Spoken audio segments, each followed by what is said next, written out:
Corona virus के संक्रमण की वजह से देश भर में लॉकडाउन है। लॉकडाउन में मानसिक अवसाद के मामले तेजी से बढ़ने लगे हैं।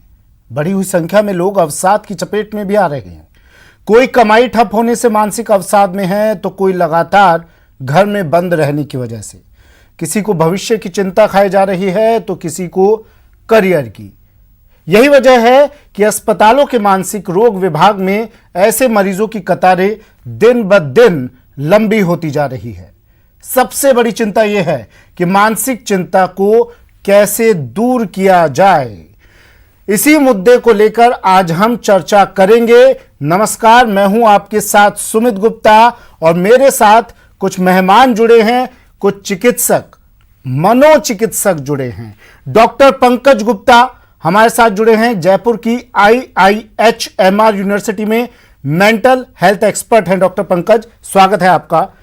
दूसरे गेस्ट हमारे साथ जुड़े हैं डॉक्टर हरीश शर्मा, जो साइकोलॉजिस्ट है। डॉक्टर हरीश, आपका भी स्वागत है। तीसरे गेस्ट डॉक्टर सरताज, दिल्ली एम्स में साइकेट्रिस्ट है। डॉक्टर सरताज, स्वागत है आपका। सबसे पहले डॉक्टर हरीश, आपके पास आ रहा हूं मैं। लॉकडाउन हुआ, लॉकडाउन के बाद लोग टेंशन में हैं, चिंता में हैं, घर में अकेले बैठे हैं, करें तो करें क्या, और अपने टेंशन को मिटाने के लिए वो कुछ दूसरे लोगों को भी खतरे में डाल रहे हैं, घर से बाहर निकल जा रहे हैं वो। जी जी, देखिए सर, जो लॉकडाउन है, अगर डाउन का अपोजिट कर दें तो फिर ये अप हो जाता है जी। तो अगर आप लॉकडाउन में नहीं रहेंगे तो फिर सरकार को फिर लॉकअप में रखने का भी कदम उठाना पड़ सकता है। तो अभी मैं टेंशन और डिप्रेशन की सीधी सीधी बात करूंगा कि जब हम वर्तमान में अपना भविष्य देखते हैं और हम केवल और केवल अपनी कमजोरियों पर ध्यान रखते हैं, अपनी स्ट्रेंथ पर नहीं रखते, तब हमें डर, फियर, टेंशन, डिप्रेशन, एंजाइटी जैसी चीजें होने लगती हैं। हमें लगता है कि भविष्य हमारा खराब होगा, हमें नौकरी से निकाल दिया जाएगा, हमारे धंधे बंद हो जाएंगे, हम कुछ काम नहीं कर पाएंगे। ये जो फ्यूचर को हम वर्तमान में सोचते हैं, ये हमारे दिमाग में भय का वातावरण पैदा कर देता है, जबकि वस्तुतः ऐसा कुछ होता नहीं है। हाँ, आप फ्यूचर की प्लानिंग कीजिए, अपनी ताकतों को पहचानिए, अपनी शक्तियों को पहचानिए और आप देखिए कि आप अपनी ताकत और अपनी कॉन्फिडेंस के दम पर जब इतनी तरक्की संसार में कर चुके हैं, तो ये कोरोना वायरस आपका भविष्य बिल्कुल भी बर्बाद नहीं करेगा। प्रिकॉशंस लेने की जरूरत है, सावधानी पूर्वक भविष्य की योजनाओं को फिर से बनाने की आवश्यकता है, तो डर नहीं लगेगा। अब खाली बैठे बैठे इंसान पास्ट में भी चला जाता है, तो जो गिल्ट होती है, जो मिस्टेक्स होती हैं, की मिस्टेक क्या होगी? जैसे कुछ पैसे नहीं बचाए, जो सेविंग्स करने के तरीके थे उन पे ध्यान नहीं दिया, वो गलतियां थी। उनको देखकर I am feeling bad in present, तो वर्तमान में भी बुरा महसूस कर रहा हूँ। तो लॉकडाउन में लोग ज्यादातर क्या करते हैं, या तो पास्ट में चले जाते हैं और उसकी जो भी हमारी गिल्ट है उसको वर्तमान में सोचने लगते हैं। और वर्तमान क्या है? आज, दोपहर को, सुबह, शाम। अच्छा, करना क्या है इसके लॉकडाउन में? जो लोग घर में बैठे हैं ताकि वो डिप्रेशन में ना आए, उन लोगों को, घर में अकेले अगर जो बैठे हैं, उन्हें करना क्या है, ये मैं आपसे पूछूंगा। पहले डॉक्टर पंकज, मैं आपके पास आ रहा हूं। डॉक्टर पंकज, अभी हमने एक खबर दिखाई, एक डॉक्टर राममूर्ति हैं सवाई मानसिंह अस्पताल में। वो अपनी मां के अंतिम संस्कार में नहीं जा पाते हैं। वो अस्पताल में मरीजों की सेवा करने में लगे हुए हैं और घर जाने से डर भी तमाम डॉक्टर्स को लग रहा है कि कहीं ये संक्रमण किसी और में ना फैल जाए। वो लोगों की सेवा में दिन रात जुटे हुए हैं। दूसरी तरफ एक जमात है, तबलीगी जमात, जिन्हें क्वारंटाइन पीरियड में रहने के लिए कहा जाता है, जिन्हें आइसोलेशन में रखा जाता है। तो उनकी खबरें आती है गाजियाबाद अस्पताल से। वो लोग अस्पतालों में कैसी हरकतें कर रहे हैं। अगर उनके पास चिकित्सा विभाग जाता है तो वो ये नहीं बताते हैं वो पीड़ित हैं इस संक्रमण से, वो बता नहीं रहे हैं, अपनी जानकारी नहीं दे रहे हैं। इन दोनों की मानसिक स्थिति क्या कहती है? क्या डिफरेंस है दोनों की स्थितियों में?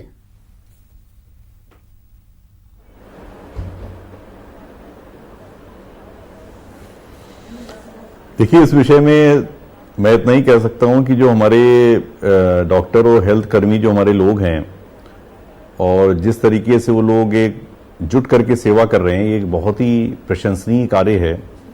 देखिए, अपना घर परिवार छोड़कर लगे हुए हैं 24 घंटे डॉक्टर्स, और उन्हीं पर पथराव भी किया जा रहा है। उनकी भी मानसिक स्थिति आप बता दीजिए, क्या डिफरेंस है, क्यों ये लोग इस तरह से कर रहे हैं, क्या इनके लिए ये आइडियल नहीं हो सकते ये लोग?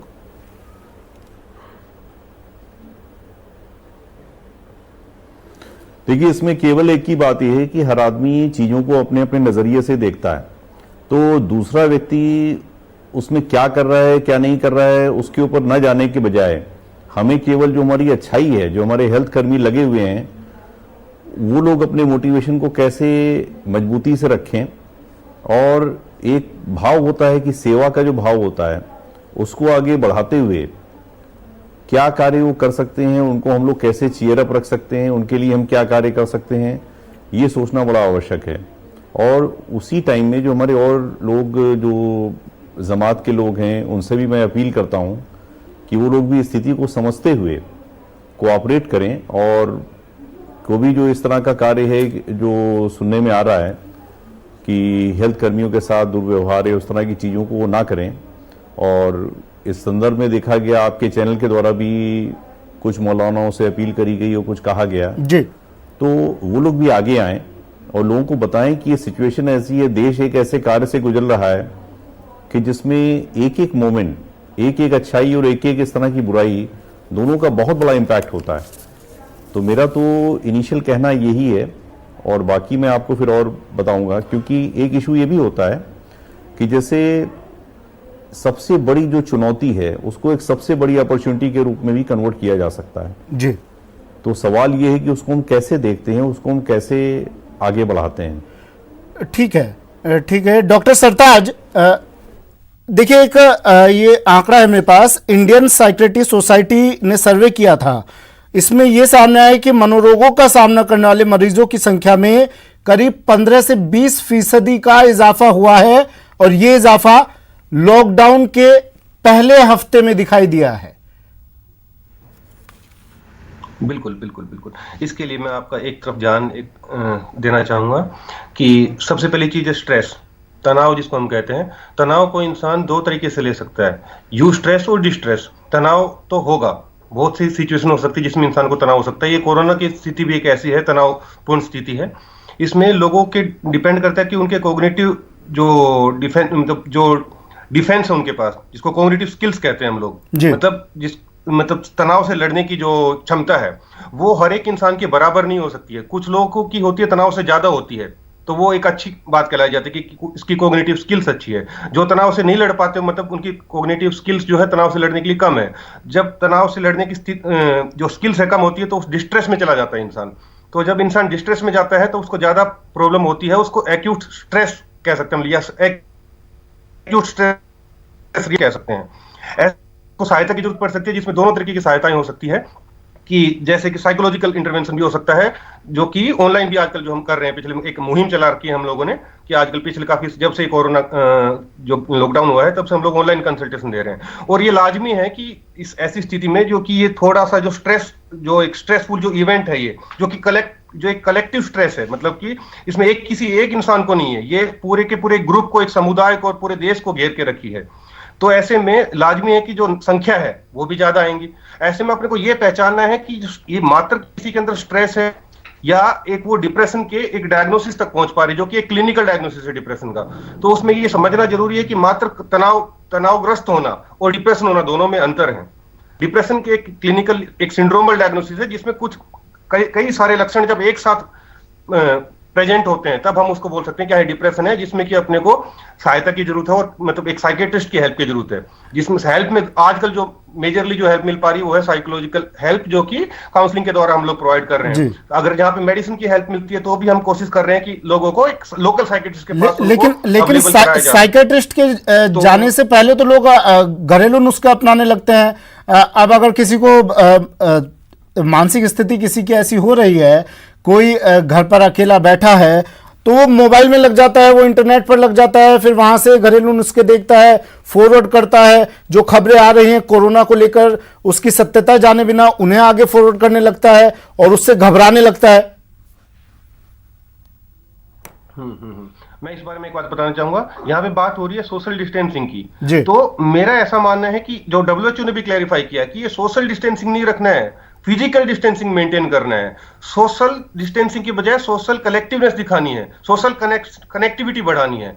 तो सोशल कनेक्टिविटी बढ़ाने के लिए आप अपने जो यारे प्यारे हैं, जो मिलने जुलने वाले हैं, आसपास के पड़ोसी हैं, आपके रिश्तेदार हैं, सबसे कनेक्ट रहना है, जिसमें कि फोन भी हो सकता है, व्हाट्सएप भी हो सकता है, वीडियो कॉल भी हो सकता है, स्काइप भी हो सकता है, और भी ढेर सारे तरीके हैं।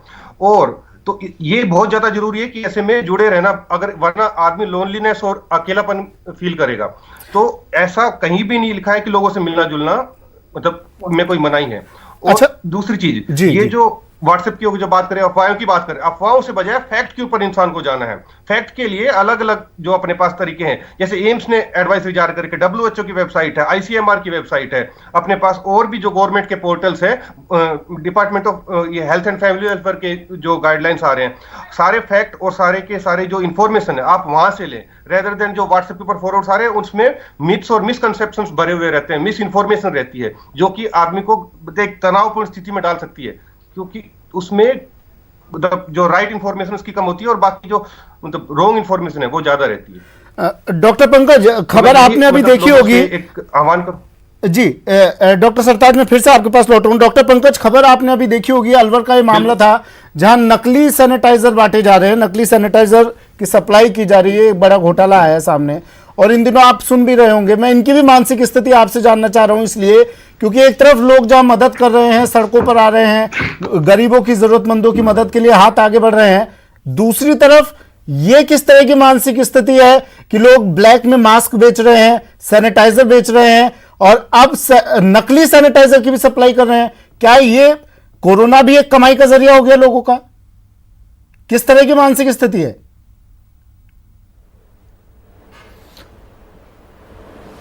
नहीं, ये जो बता रहे हैं ये फिर एक बहुत ही निंदनीय विषय है, और मैं इसको देखता हूं कि लोग किसी की एडवर्सिटी में अपना फायदा बनाने की जो कोशिश कर रहे हैं, तो इन सारे कार्यों को वाकई में ये देखना चाहिए कि इनको हम कैसे रोकें, इनके लिए एक जरूरी दंडात्मक प्रावधान कैसे किए जाएं, और इसमें एक एक्सेप्शनल लेवल पे कैसे लोगों को रोका जाए, और उसी के साथ में लोगों की जो आंतरिक अच्छाई है, जो एक अंदर से आदमी बाहर से भले बुरा दिख सकता है लेकिन उसके अंदर भी एक अच्छाई बैठी हुई है, उसको हम कैसे इग्नाइट करें। तो इन सारी बातों का बहुत ज़्यादा महत्व है। तो इसमें जो हमारी पॉजिटिव चीज़ें हैं कि लोग क्या कर रहे हैं, कैसे भूखों को खाना खिला रहे हैं, कैसे इकट्ठा होकर के एक दूसरे की हेल्प कर रहे हैं, तो आपका जैसा जो इतना बढ़िया चैनल है उसके माध्यम से अगर हम और इस तरह की पॉजिटिव चीज़ों को दिखाएं तो लोगों को लगेगा चलो ठीक है, the whole world is good. इसमें दो चार एक्सेप्शन भी होते हैं, तो बुराई कोई जो कर रहा है उसको तो हमारे हाथ में नहीं है, लेकिन एक जो अच्छाई करके और अच्छाई चीज़ों को आगे प्रमोट करके हम उसको काफ़ी आगे उसको बढ़ा सकते हैं जी।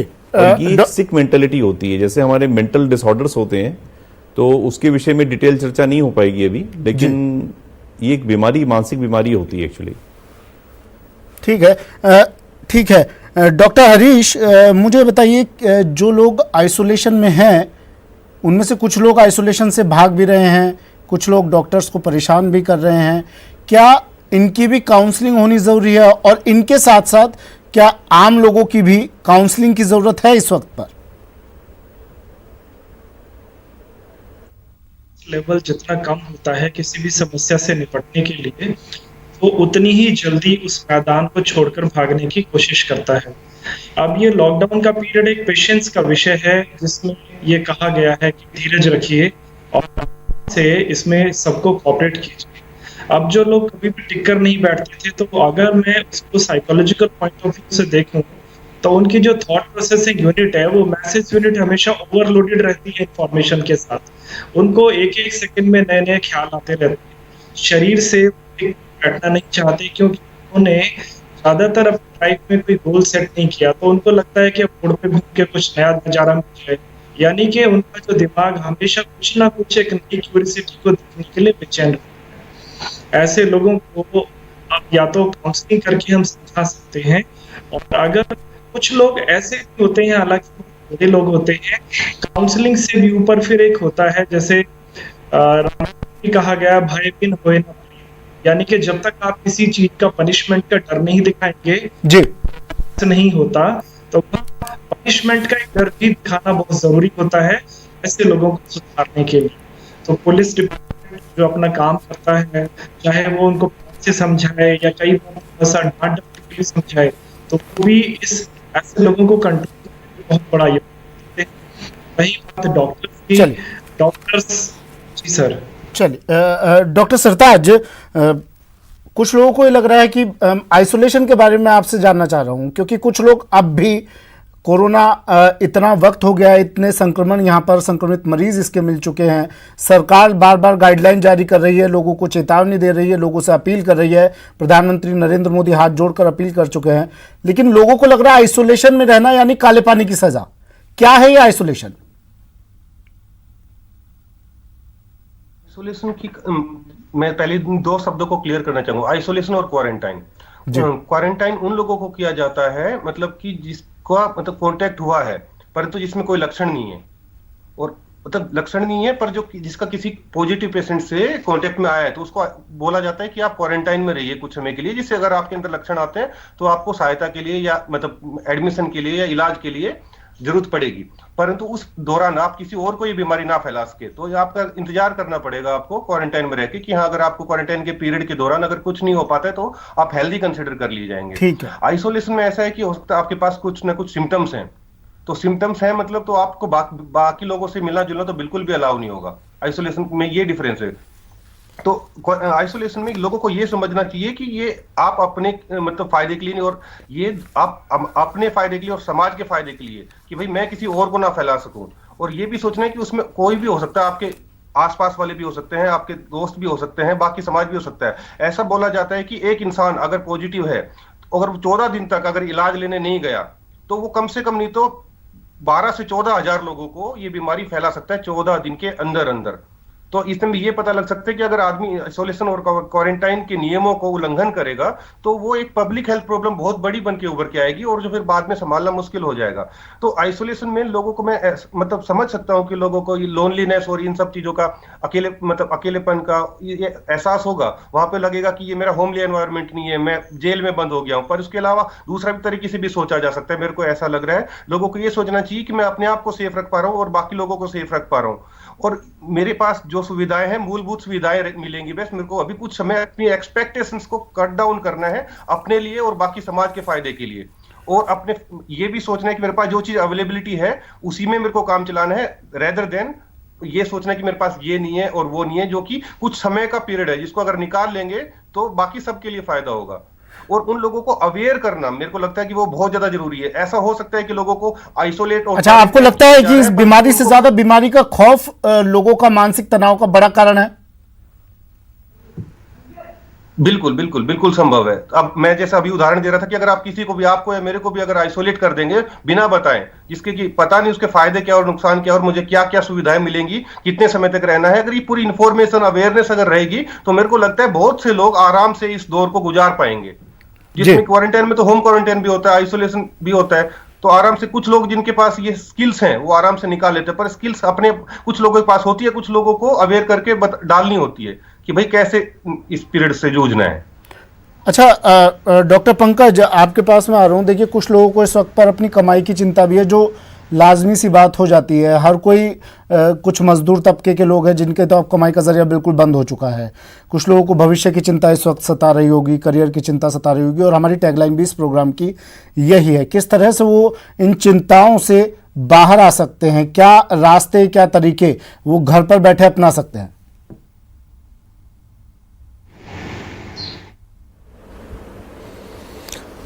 देखिए, मेरी तो सलाह एक बिल्कुल क्लियर है। हमें यह देखना है कि हमें घर पे रह करके अपने को भी सेफ रखना है, अपने आसपास वाले और पूरी सोसाइटी और पूरे हिंदुस्तान और पूरे विश्व को सेफ रखना है। तो ये बात तो एकदम क्लियर है। इसके साथ में अब एक बात होती है कि हमें और क्या करना है। एक बात होती है कि जब कोई चीज़ एक्सेप्ट करनी ही है तो maturity demands that it should be accepted gracefully, और जब वो एक्सेप्टेंस का लेवल एक बार आ जाता है तो उसके बाद फिर और रास्ते देखते हैं। तो उसमें जो फालतू में आदमी सोचता ना, अरे भाई मैं ये नहीं कर पा रहा हूँ, ये करता तो ये होता, तो वो सारी चीज़ चली जाती हैं। फिर आदमी को दिखता है कि अच्छा मैं इतना ये कमा रहा था, इसके लिए और क्या करना है, इसके लिए क्या मैं इस टाइम को यूज़ करके क्या मैं कोई एडेक्स या कोर्सेरा या यूडेमी इस तरह के मैं कोर्सेज कर सकता हूं क्या? ठीक है, मैं बिल्कुल, क्या मतलब अपने कोर्सेज experiences वगैरह को थोड़ा convert करके इंटरनेट कोई पे जो लेख लिख सकता हूं? कोर्सेज चल रहे हैं क्या मैं उस पर अपने ध्यान दे ले, YouTube वीडियोस या बना फिर के बुक्स पढ़ ले, म्यूजिक सुन ले, इस तरह टाइम पास कर सकता है मानसिक अवसाद से निकलने के लिए। डॉक्टर हरीश, वो है अपने मीनिंगफुल रिलेशंस हैं। जी बिल्कुल। डॉक्टर हरीश, समय की अब कमी रह गई है, इसलिए मुझे छोटे छोटे क्वेश्चन लेने पड़ेंगे। डॉक्टर हरीश, देखिए, लोग बाहर जा रहे हैं तो हर चीज में उन्हें कोरोना दिखाई दे रहा है। वो अखबार ले रहे हैं तो उन्हें खतरा लग रहा है कि घर पे जो अखबार आ रहा है कि अखबार में के साथ कोरोना ना आ जाए। सामान लेने जा रहे हैं तो एक की जगह 10 सामान ले लेते हैं कि कहीं बार बार बाहर ना निकलना पड़े। इसकी जमाखोरी भी हो रही है, इस वजह से जिसको जरूरत है उस तक सामान नहीं पहुंच पा रहा है। किस तरह से ये खौफ, आज घर का दरवाजा भी पकड़ते हैं हम, हैंडल भी पकड़ते हैं तो दिमाग में ये आता है इस हैंडल पे कोरोना वायरस ना हो, किस तरह से इस डर को बाहर निकाले? इस डर को निकालने के लिए आपको सबसे पहले 2-3 कार्य करने पड़ेंगे। जैसे कि आपकी जो हॉबीज होती हैं, दिन भर में अपनी 2 या 3 हॉबीज को रिपीट कीजिए। हॉबीज हमेशा इंसान को प्रेजेंट मोमेंट में तो रखती हैं, पर थॉट प्रोसेसिंग यूनिट को स्लो डाउन कर देती हैं। जैसे जब आप बांसुरी बजाएंगे तो आप अपने लोन या ईएमआई को नहीं सोच पाएंगे।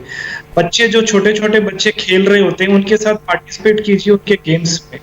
नई नई जो स्किल्स आपने आज तक नहीं सीखी उनको सीखना शुरू कीजिए, क्योंकि दिमाग एक बार में एक ही चीज सोच सकता है, या तो कोरोना सोचेगा या फिर अपनी स्किल को सीखे। जैसे डॉक्टर साहब ने भी बताया, नई नई चीजों को सीखना, किताबें पढ़ना, ये दिमाग की सबसे अच्छी चीज होती है। वो एक बार में 2 चीजों को एक वक्त नहीं सोच पाता है।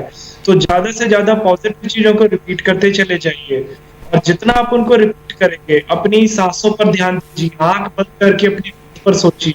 ब्रेथ जो होती है वो पर फोकस करने से आपका दिमाग शांत होने लगता है। जी।